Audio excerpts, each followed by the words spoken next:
Yeah, let's talk about just kind of jump around the NFL roadmap the week of the Super Bowl. By the way, our Super Bowl preview will be on Thursday. You won't want to miss what we're going to talk about on that on Thursday at 1 o'clock.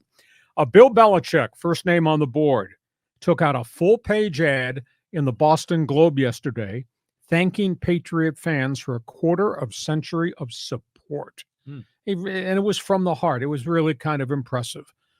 He's been a curmudgeon. He's really tough to deal with from the media standpoint. He doesn't care what anybody thinks. He does what he does. But it was really it was a human side of Belichick that hardly any of us who've been in and around the NFL have ever seen.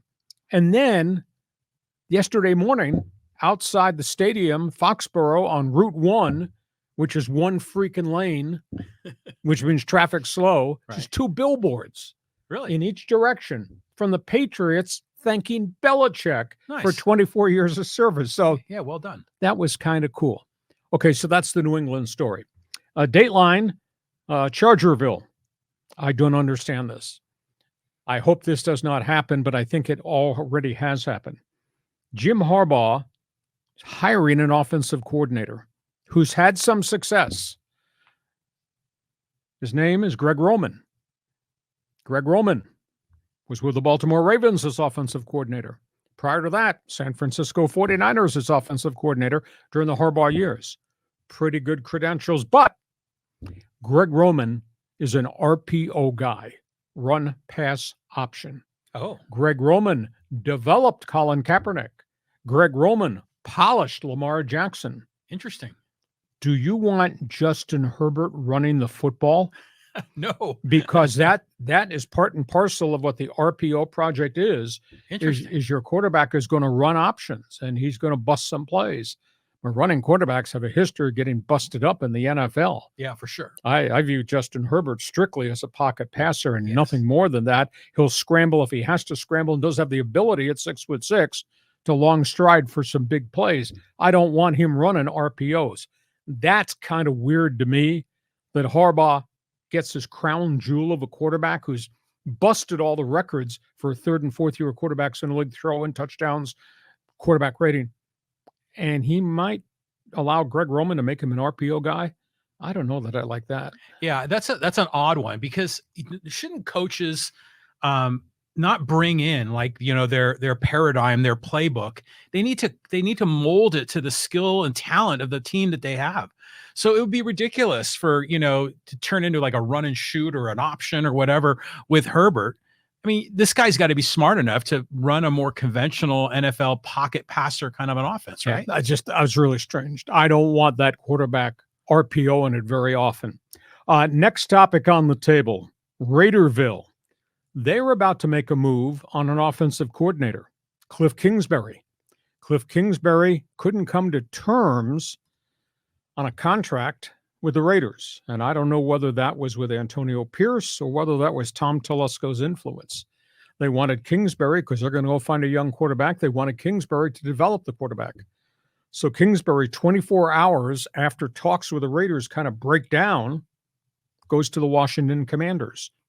That's kind of a surprise. Yeah. And Washington's got the second pick in the draft. And who's the top quarterback on the draft board?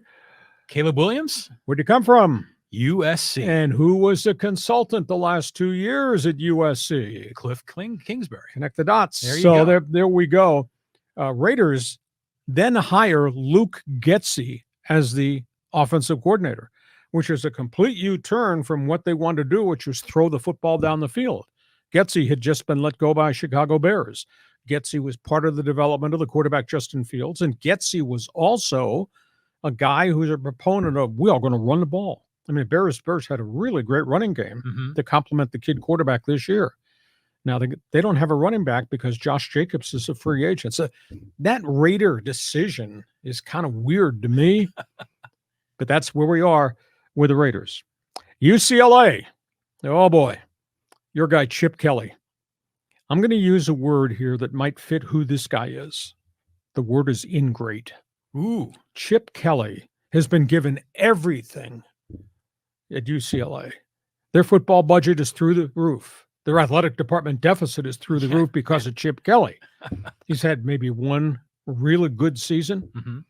everything sandwiched around it, not so good. His attitude towards people, towards the alumni, towards the boosters, the big cigars, towards the media, not so good. And he's on this long-term contract. Chip Kelly interviewed Washington Commanders. Chip Kelly has interviewed with the Raiders. It's like Chip Kelly wants to jump ship. Interesting. Job is not completed at UCLA. And by the way, you're going to the Big Ten. And at this late date, Chip Kelly's contemplating stepping away. Wow. Does the word ingrate match the facts that I just presented? This is weird. Well, just looking for another opportunity. I mean, this is the time to get back in the NFL, right? I mean, this is when all the action is. All the coordinators are getting hired. John, they gave him everything he wanted at Westwood to be a Bruin. Yeah, but it's not working. He knows that. But you're gonna bail your college football program right before. Right I mean, it's terrible timing. I agree. It's cool. Terrible timing, but that is interesting news. I mean, I'll tell you what. So I don't know if he's going to exit, but I'll tell you what, people in Westwood, people around UCLA, the alumni, the boosters, the big cigars ought to be looking at this guy through a different lens right now about, does this guy care about anything but himself? To bail on this program after they gave him everything and to bail on this program at such a late date. We go from that. This is an amazing story. National Football League, unbelievably successful, owns the sports world, owns the economic advertising market. You tell me how this happens. A lawyer on Long Island gets arrested, gets indicted, insurance fraud scam with the NFL. This lawyer was linked up with 3 or 4 other doctors, fraudulent billing of insurance companies for injuries on behalf of players. This guy has just been sentenced to 12 years in prison. Everything he owns has been seized. He defrauded the National Football League at a $332 million in a 5-year period. Holy crap. And all the doctors, the 4 or 5 doctors that were part of his ring, who were filing fraudulent documents and forging documents. Yeah. And how does this happen in the National Football League, which has its hands on everything that goes on as it relates to the National Football League? How does this insurance fraud happen? Well, people aren't paying attention, obviously. Yeah. But we've seen this sort of thing happen outside of the NFL, where there has been insurance fraud and this, people milking Medicare with bad billing and that sort of thing. It's sort of an indictment of our whole healthcare system, which is a different topic. But it is interesting because you figure the NFL is just so careful about how they spend their money. And was this with teams across the league, or was it just a couple of them? No, across the league for injured players and doctors' bills. You had a rotator cuff injury. Yeah. You're a right tackle, so you go get examined, and the claim goes to these doctors, and these doctors attach a dollar figure, and they send it to the insurance company, and the insurance companies were paying it, and they thought some of the charges are absurd, excessive. And so this ringleader would take the insurance thing, and that spend some of the money would go back to the player for compensation. So there was a little grift in there. There was a little kickback. Is that the correct term? Yeah, grift. Okay. Okay, so it's more than just these attorneys and these insurance or the doctors. The players were in on it. No, the players, they weren't in on it, but the people who billed the insurance companies were the fraud. Okay. And they got all this money back. Yeah. Just But then the NFL has to pay higher insurance premiums, because of this. Based on the volume and the cost of the claims. So they're getting screwed too. And then that just trickles down to the tickets that we pay. Yeah, it just amazes me how this could go on for 5 years and nobody pays any attention to it. Yeah, it's unbelievable. Okay, now we got another one. Dateline here. Put the board back up. Jacksonville Jaguars. The NFL is involved with FanDuel. Oh, yeah. And all the betting things. Jacksonville Jaguars had a vice president. We talked about this 6 months ago, who was fired when they found out, he was vice president of finance, that he was skimming money from Jacksonville's coffers to fund his own lifestyle, lavish living.